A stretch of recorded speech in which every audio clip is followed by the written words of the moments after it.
that's like, it's reached that point in the past 15, 20 years. You know what I mean? Yeah. 20 years ago, it was a dying art. That's what's so cool about it to me. Like 15 years ago, there was nobody. Like, like you had to know somebody who knew somebody. You know what I mean? Yeah. This is the Wise Guy Radio Show, a podcast dedicated to educating and inspiring through conversations with today's top talents in the world of glass. We will be dissecting their journeys in hopes to deliver actionable content that you, the artist, can start implementing now, helping you grow not only as a creative spirit, but also a successful artistic entrepreneur. With a little organization, relationship building, and your artistic ability, you can obtain greatness. Climb aboard, whether an artist, retail owner, or enthusiast. We have a ton of fun in store for you. Welcome to the Wise Guy Radio Show. This episode of the Wise Guy Radio Show is sponsored by Wise Guy Media, a new company dedicated to showcasing the talents and offerings of their customers through podcasting, eye-catching graphics, logo, and customized web design. Established in 2015, Wise Guy Media is continuing to push the elements of web and logo design with outside-of-the-box ideas and up-to-date graphic-generating programs. Whether you want to launch your own podcast, need a website, or a new logo for your brand, they have all your needs covered to promote yourself and get your brand recognized in your industry. To see what they've been up to, check out their site, www.sonyermedia.com/wiseguy, for a sample of what they've been doing to help get this podcast off the ground. That's www.sonyermedia, SANYERMEDIA.com/wiseguy.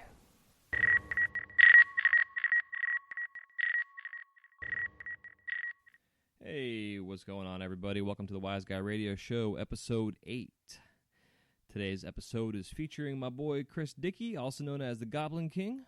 He has a really fun story to share with you guys, his humble beginnings, where he's at now in his life and his glass career. He's been behind the torch now for 4 years, and officially he's been a professional for 3. And he's the kind of glass artist that really enjoys to share his progress. If you watch him on Facebook, even last week he posted something that his mom had found, one of his original glass pieces that he made, pipe-wise. And he kind of did like a before and after posting of where he was and where he's at now, and it's pretty fun to see his progress. And he gets into that a little bit in this episode. Mainly with this first part of his show, we mostly talk about where he got his influences from, a little bit about the industry and where his perspective of the industry is and where it's going. And also he talks about the studio he works with and the guys he's surrounded by and some of the fun projects that he's been involved with this year.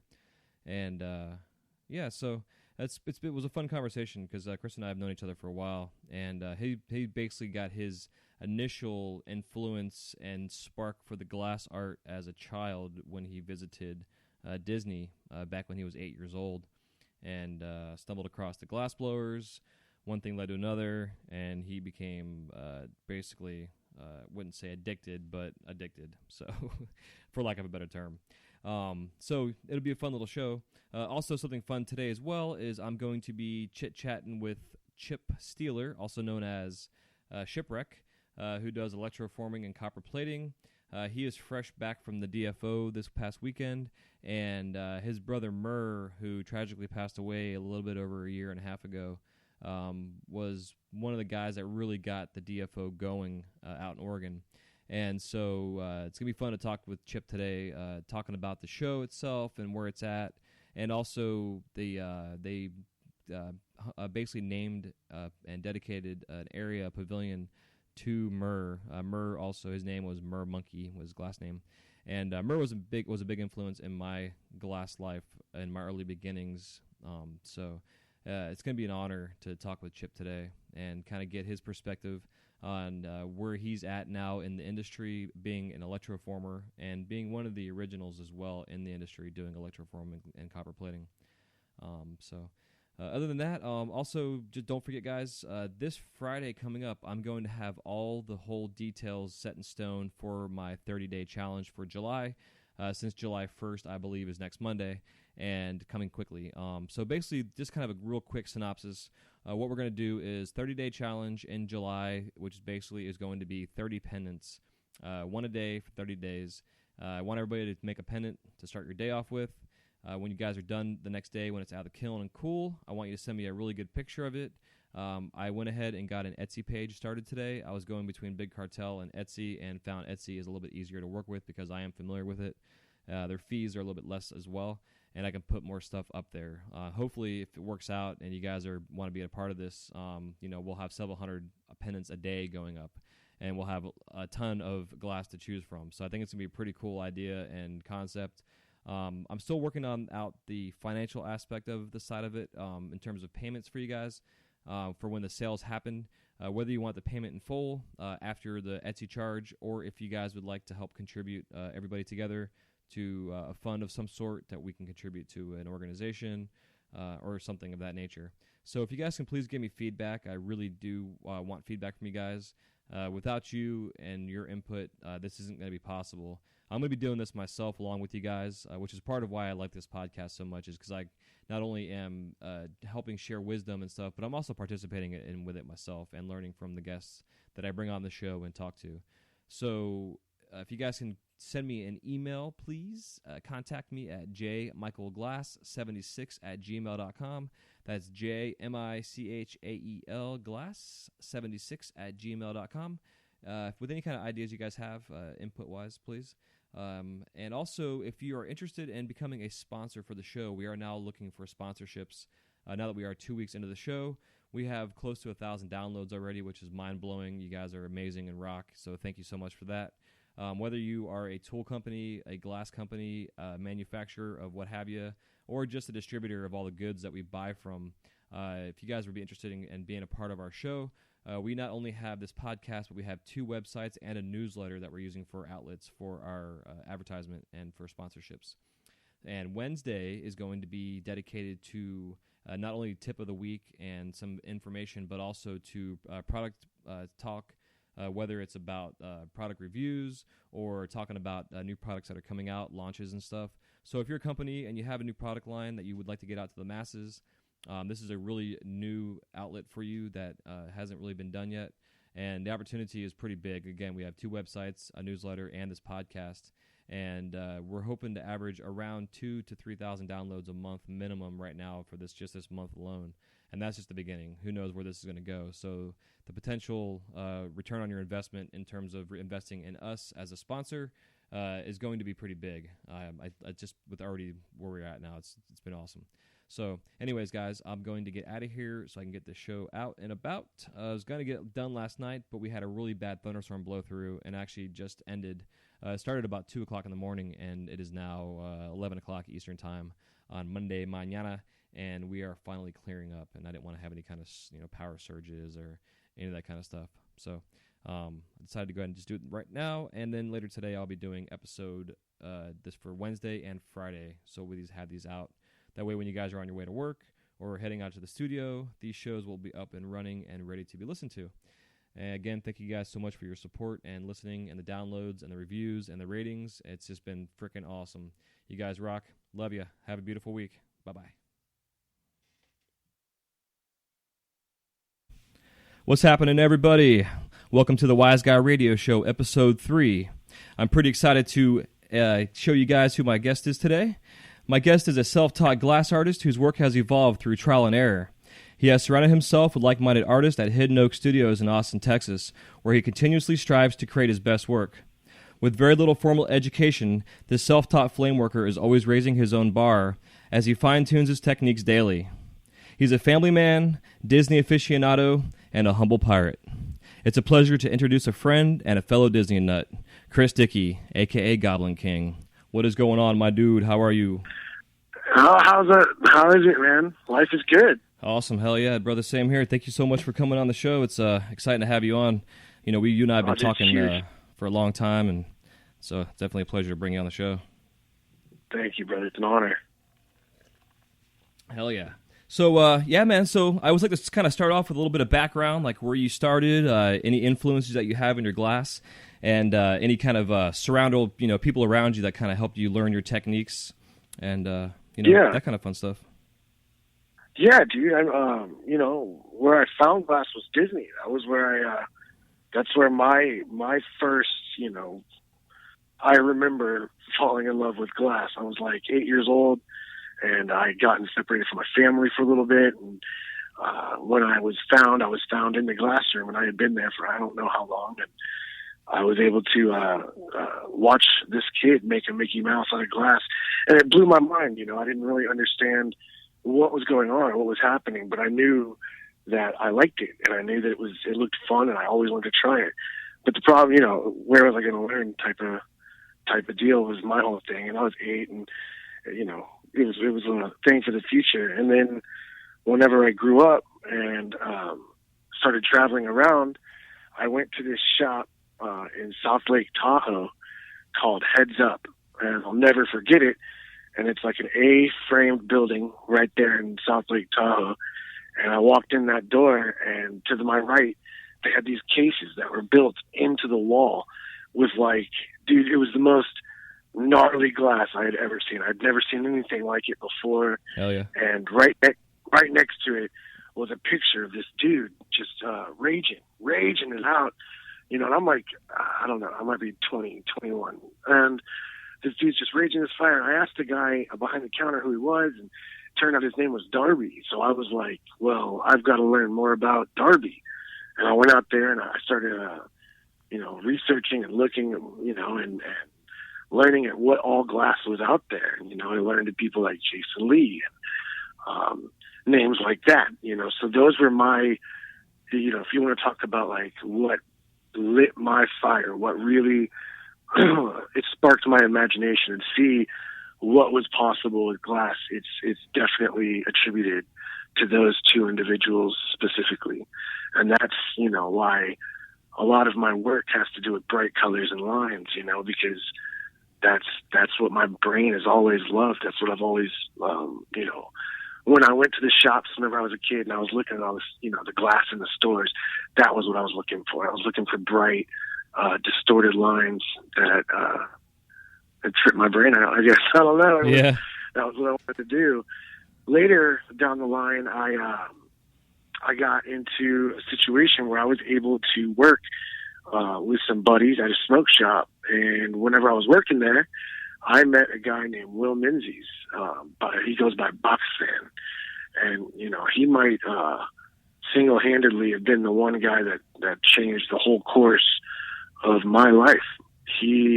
Whenever I met him, you know, he was doing his thing, and I was working at this shop, and we developed a relationship over time.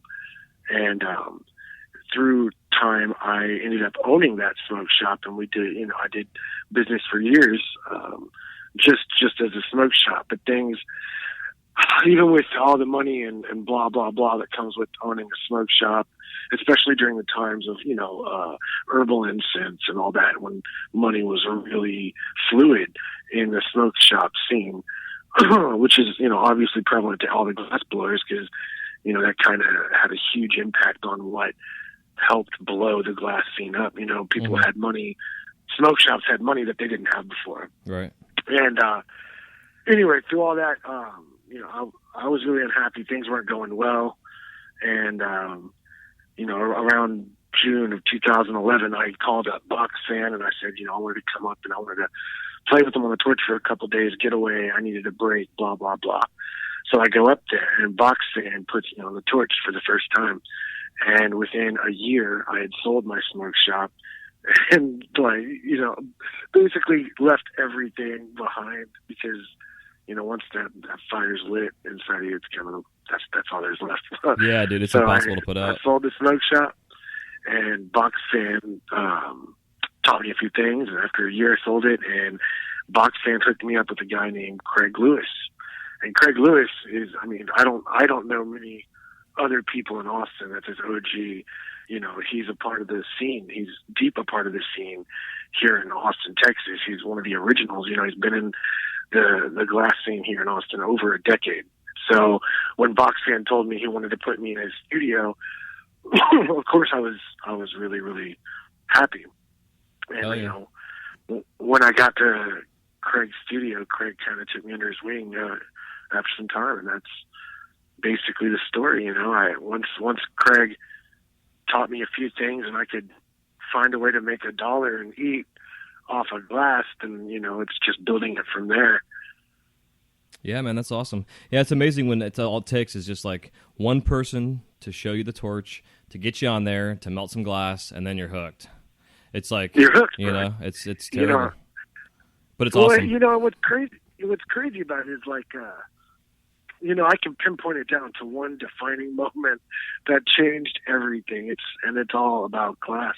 So, yeah, know, and it's good. It's part of my life. Yeah, man, and I appreciate the fact that you also are all about being humble and giving respect to those that paved the way for you in terms of showing you the reins, you know, because, you know, it's amazing in other areas, not in the glass scene, but in, you know, areas out there you see, it's like you want to see people that are humble and, like, go back to their roots and really explain where they come from.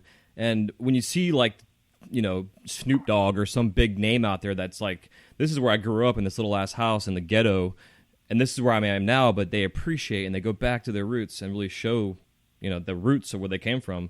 You know, that's what it's all about. That's your story, you know. So I appreciate you sharing that with us. Thanks, man. I appreciate you I mean, that's awesome. Hell yeah. Cool. Yeah, man. So I kind of want to back up a little bit and delve into your beginnings and kind of unpack some of that stuff, especially with the beginning influences as a child, seeing the glass being made at Disney. And just for those that don't know or are not aware, myself personally, I am employed by a company called the Rebus Brothers, and we are a operating participant for Walt Disney World, not only in Orlando, but California, also 2 parks in Japan and France, and then soon to be in China. And one of the things that Chris and I kind of got along with was the fact that being that we're both Disney nuts, and his humble beginnings started from his inspiring seeing the glasswork from at Disney, and now I'm there doing the same thing, inspiring kids. So it's kind of interesting, dude, you know, to think back to when you were, you know, 8 years old and just mesmerized. And when I see that, at, you know, myself personally, seeing the kids coming up that are just like, you know, their eyes are popping out of their head, and I'm kind of worried because they're staring at my hot flame being melting glass and stuff, you know, not wearing proper glasses. But at the same time, it's awesome to be involved, to be able to influence. And I use you a lot as examples of a story that I tell the kids, you know, like they'll come up and they're like, oh, where'd you go and how'd you get started? And I tell them, I was like, hey, I got a buddy of mine who came here when he was a kid and was completely inspired, and when he got old enough to start doing it, he started doing it, and now he's an awesome glass artist. And when I tell the kids that, they're all like, oh my God, that's cool. So because it's you know, here's the thing, it's totally possible, and it's not something that people really think about. Like, that's not a profession or a career, or, you know, it's not even really a common thought art. You know what I mean? Like, yeah. Glass blowing isn't, it's just now starting to become alive again, you know. Mm-hmm. It's been dead for so long, you know. It's been kept in families for so long, and it's just now starting to become, you know, prevalent into people's lives again, really, you know, because for the longest time I thought it was made like in a factory, literally in molds. Like, I didn't realize that there are people that do it with their hands like that. So yeah, you know, being at Disney World and being able to see somebody manipulate and lighting that spark, dude, that's a huge deal. You know what I mean? Yeah, it's pretty awesome. It's and you know, a lot of folks don't always agree with Disney or the politics or even just like the parks themselves, but I love how they showcase everything that is possible in terms of creativity to the highest level. You know, whether it's you know, educating about a country or an art or a performance or whatever, it's always at the highest level. So like, you know, like at our studio, we have it on in Magic Kingdom on Main Street. Not only do we have our station where I'm sitting, like tomorrow I'm actually going there to work all day, and I'm on season right now. So, well, I shouldn't say now. I went seasonal to focus on myself here, but the opportunity is there to still go. So like tomorrow I'm going to work at Main Street, and you know, to sit there all day, and you know, I go back. We have a hot shop in the back, so like we have our front studio, then we have the solo hot shop in the back. So we really get to expose people to both shows that go on, you know, and it's totally different types of work, but it gives everybody there an opportunity to appreciate both sides of the glass movement and the glass art itself. And, you know, like you're saying, too, with the acceptance it's getting and the growth of this industry, where it's becoming a bigger industry, and hopefully, you know, we might have a possibility to get a union going of some sort, especially with all the medical marijuana laws that are changing, because now that the laws are changing, we can somewhat come out of our basement and the black holes we've been hiding in for years, and come out. It's going to change everything. I mean, it's going to change everything from the way we're perceived to the amount of money in our pockets because of people openly able to do that, which is going to allow us to venture out and do more. Like, there's a lot that comes with that, and it kind of touches base on, I know obviously herbal incense is not the best thing, but I'm going to use it as a reference because the amount of money that it put into our industry, and it really gave a lot of these prevalent artists, the ones that I look up to today, the opportunity to step out and do that. Yeah. Like before, they had to make, these 20 spoons a day or they were not going to eat, period. Yeah. Like, that was the way it was. And with that money came opportunity to, experiment and step out of their comfort zones. And next thing you know, you've got a whole laundry list of, basic glass rock stars, people who are, capable of doing so much more because there was money in the industry, a lot of it. And that's what's going to happen whenever cannabis is legalized. Yeah, exactly. When cannabis legalizes, it's going to, it's going to flood. It's going to change everything. It's going to change everything. Yeah, I agree. Hey, want to do me a favor, man? Could you, your signal's coming in pretty clear, but it's kind of bouncing around a little bit. I'm sorry. It's okay. Can you hear me now? Yep. Yeah. It's kind of weird. It kind of goes in and out. It's like it's there. It's just like the volume level is weird. So no big deal. I've got a storm brewing in. Oh yeah, I hear you. Hell yeah. All good, man. What I liked about Disney, you know what I'm saying, is like Disney is showcasing glass as an art, dude. It's not showing, like, I didn't fall in love with pipes, you know what I'm saying? Like, when I went there, I didn't realize it at the time, but what I was watching was the manipulation of earth with fire. And there's something really powerful about that. It doesn't have to be pipes to spark that interest. I was watching a sculpture of a Mickey. So it's it's so open, and you've got so many options. And then Disney showcases that. You know what I mean? From goblins to soft glass to pendants, and then it just goes on and on from there. Yeah, it's pretty amazing. It's really cool because like when I first started doing this, as much as I was like, I kept thinking like making pipes was bad karma. Making pipes is like I had this like stupid mantra, whatever you want to call it, going on in my head, because of the legalities of it. So I was getting paranoid. I'm like, well, shit, I should just start like making perfume bottles or little creatures and things that I could sell. And but every time I'd go to make that perfume bottle, I'm like, well, shit, I'm just gonna pop a hole, push a bowl, pop a carb, knock off my blowpipe, and I can actually sell this thing instead of having instead of having 50 perfume bottles in a case that I may or may not be able to sell. And I'm just now at a point in my career where I'm starting to do shows and trade shows and stuff. I've always kind of just stayed home and made my work and then had a distributor sell my glass for me. But now that the industry is where it is, it's allowing us financially to become more creative outside of making pipes, where we can make pendants. I mean, shit, the pendant scene right now is awesome. The demand for my pendants and just pendants in general right now is fucking awesome. Dude, marbles.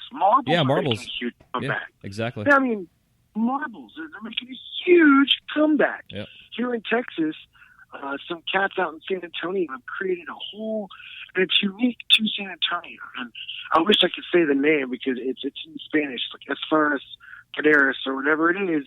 It's freaking awesome because it's created a whole different scene. Like, there are at least 100 people that have zero interest in making pipes that have been sparked because of this marble scene in San Antonio. So it's like, man, just the opportunities are endless, dude. And you've got so much with the way it's growing, and Facebook has been a huge part of that too. Yeah. Facebook, and I think Facebook and YouTube have had just as much to do with the change in the pipe scene as Operation Pipe Dreams or Bob Snodgrass. Like, they're all, these things shaped the industry and what, made decisions for people.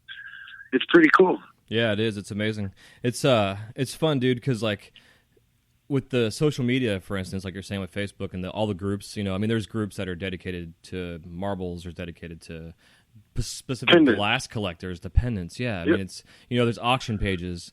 It's like there's almost so many groups anymore. It's hard to keep track of everything in all the groups. Well, yeah, it definitely gets out of control. But what that means is that it's almost an endless supply. Yeah. You've got an endless list of people that want to be a part of this scene and want to contribute and love what the artists we all do. I think it's awesome.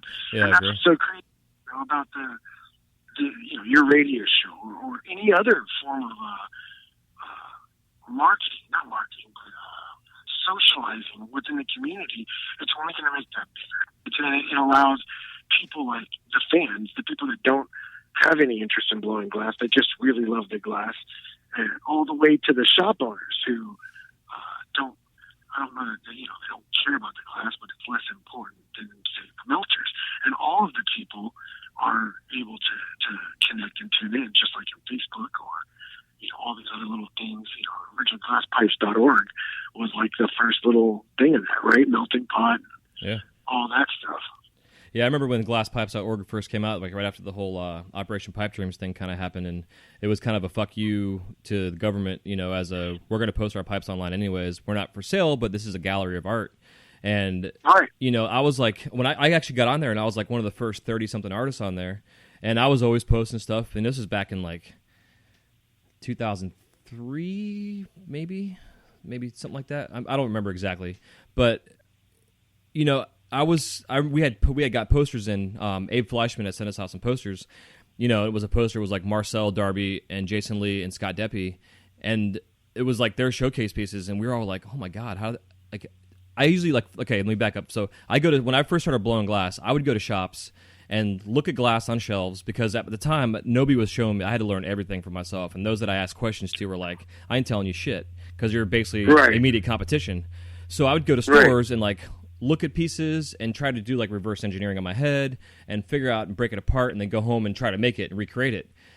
And then I started seeing the stuff coming out of the West Coast at Humboldt, and I'm like, how in the hell are these guys even, for one, thinking about how to make this, two, actually going through the process of creating it, and then three, getting it out of their kiln as a full piece that's not even broken or no cracks. I mean, it was like I remember seeing a Scott Deppie piece where he was first doing like his rainbow chains, and I was just completely blown away about even the idea of making glass chains.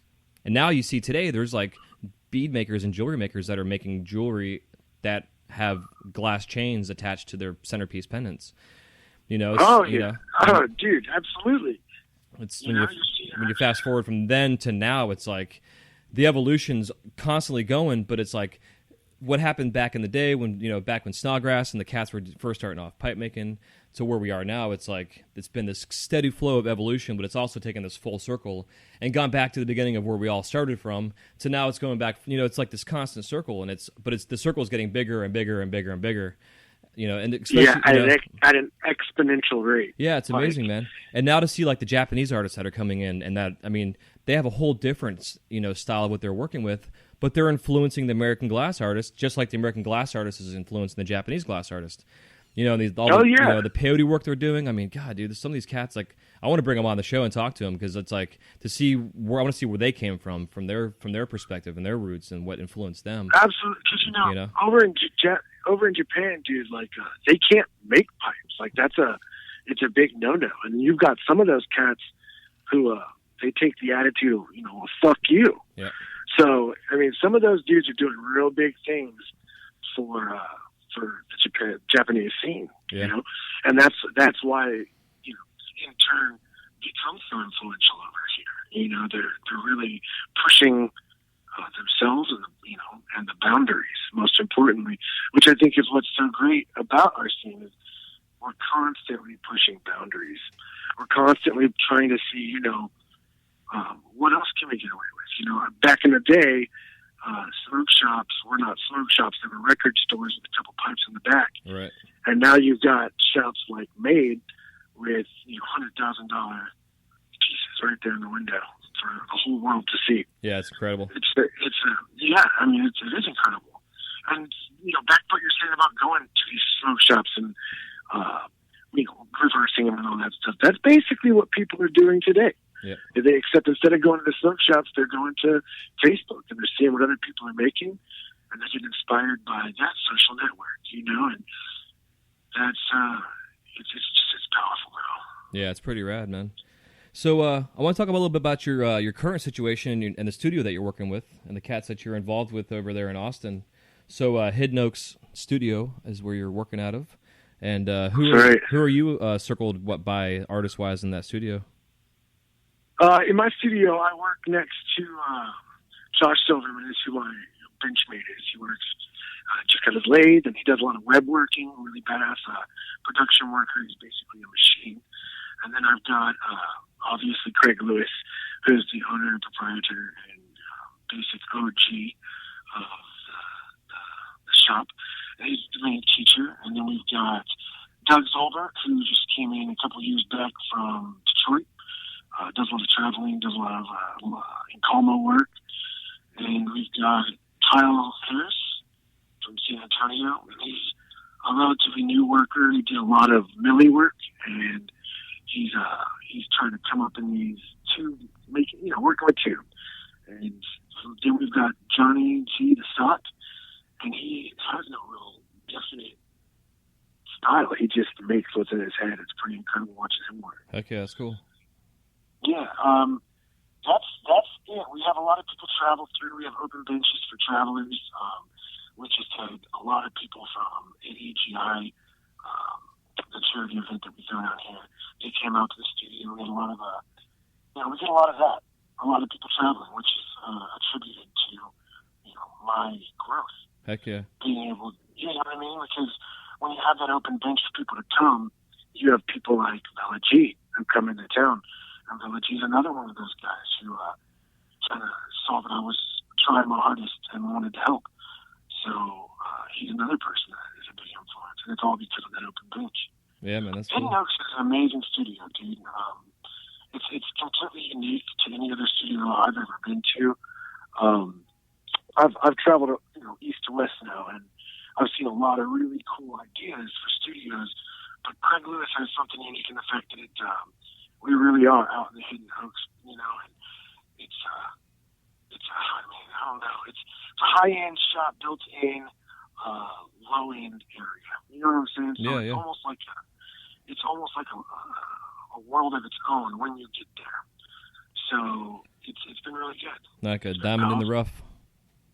It is, and a lot of really, that's where Salt started, Lucan is a real good friend of Craig Lewis's, and that's where Salt worked forever. Russell Stoke worked there forever. Tyler Stokely. These are all people that have chosen to make Hidden Oaks their home, and for a good reason. Hell yeah, that's awesome. Yeah, I need to make my ass out there and come see the place. Sounds awesome. You need to, because it's a great place out here, and it doesn't get as hot as it does down there for you. Even though it does get hot, it's just not it's not Florida hot, bro. Yeah, dude, Florida hot sucks. Like, my legs are sweating right now. See, I can't, I can't do the heat, dude. I get nauseous, I get sick, I get lightheaded, I just can't do the heat. So when it comes to times like this, it's night work for me. Yeah, I hear you. Yeah, I'm trying to get on that early morning schedule and then the late night schedule. But like I was saying before we started the show, is having a puppy is like having a baby. So it's like, I'm up early, 5:30, 6:30. The sun comes up, the puppy's up, we're all up. Sucks. So did you go to AGI this year? I saw. No, I didn't go to AGI. In fact, when I owned the shop, I did all the shows. All the shows, did them all the time, and I was always there. And ever since I started blowing glass, I've really stepped back from the shows and all of that, and really focused on glass. I've done the glass roots a couple times. If I'm going to do a show, glass roots is the show I'm going to do. That's just my personal preference. That's just what I like the best. I feel it's the best. Yeah, I hear you. So where'd you go out east? Because didn't you just travel recently? Yeah, I just got back from Philly. Actually, I got to work out there with Timmy and Cam, which is Time of Z. Do a couple collabs with them and hang out with the whole East Coast crew right there. Because they're a real tight knit community. It's all real close together. I was able to kick it with Jop and Elbow and Joey P and then all the Crushmore crew. Yeah. It's a really incredible community to have there. It's also unique. It's different than Austin, and it's different than the West Coast crew. So it was a whole new experience for me. Yeah, it's pretty cool talking to Coyle last week about that. It's seeing the whole movement that Philly's had over the years, and a lot of those cats have moved into Colorado, but still, it's like this foundation's still up in Philly and it's strong. It's always been like forever and ever and ever. The West Coast was like, oh, we're the best, and then the East Coast started showing, and it's fun to see like the whole complete different styles of West Coast glass compared to East Coast. It seems like the East Coast style, is more in the sculpture and the animated kind of cartoony, fun creative side. It's got a lot more urban vibe. Yeah, exactly. What I'm saying by that? Like, yep. I feel like the art that's coming out of the East Coast is very heavily influenced by the street. Yeah. Graffiti and skateboarding. Yeah, just the culture of the street. Tag, graffiti, skateboarding, hip-hop, just that whole scene that seems to be very strong in their neck of the woods has an obvious influence on their work. And you can see it, plain as day. Look at Fun Gold and all those cats out there that do a lot of that, the urban artwork type of work. Yeah, and Ski Mask and all those cats. Yeah, Ski Mask and the whole crew out there that do the boom boxes. And, you were talking about the chains.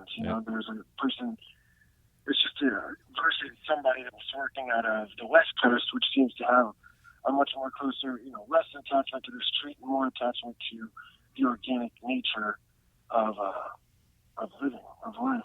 Yeah. It's kind of cool too, man. Because like being in Florida for the longest time, there was only a small handful of us that were actually down here blowing glass, and then like probably in the past 5 years, maybe less, a little bit more than maybe 10 years tops, there's been this sudden people have moved here, but also a lot of kids that have started blowing glass and up and coming or learn from other people. So now there's this really large, awesome, amazing community in Florida, and I think we're still trying to find our way in terms of what we're going for in our style, but it seems like it's more of like the beach, laid back, right. style of what we're doing, because like a lot of my work is ocean influenced or beach influenced, because like my dream studio is to be, I would love to be able to go to my studio, blow glass for a couple hours, walk out my back door, be on the beach, drink some margaritas, get a little suntan, hang out with the kids and the dog and the wife and hang out and bullshit, and then take a shower, eat some dinner, and then go back in the studio and watch the sunset. It's like that sounds like the dream, bro. Yeah, for dude. Sure. But that's I think it's happened faster than that. I don't think it took 10 years for Florida, because I remember watching it happen. Like literally, I would say in the past 5 years, it happened. There was a 3-year period in Florida where.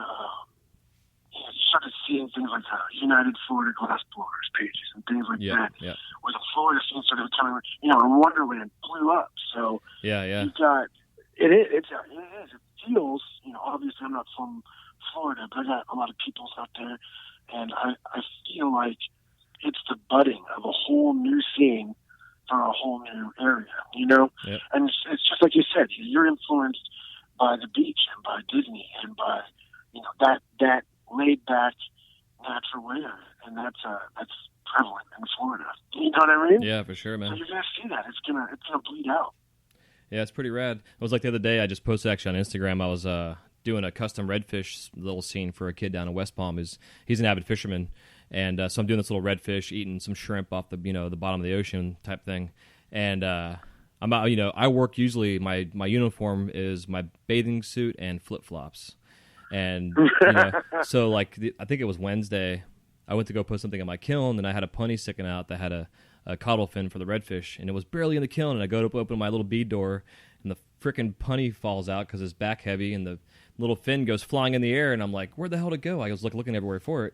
And then all of a sudden, it registered that my foot was hurting, and it was actually stuck to my foot, like to the outside of, right on my ankle, So I got this nice tattoo burn mark of this fish fin now. You got branded by a fish. I saw that, man. I saw that. Yeah, and I've been wanting to get a redfish tattoo for a while, so because it's one of my favorite fish to catch and eat as well.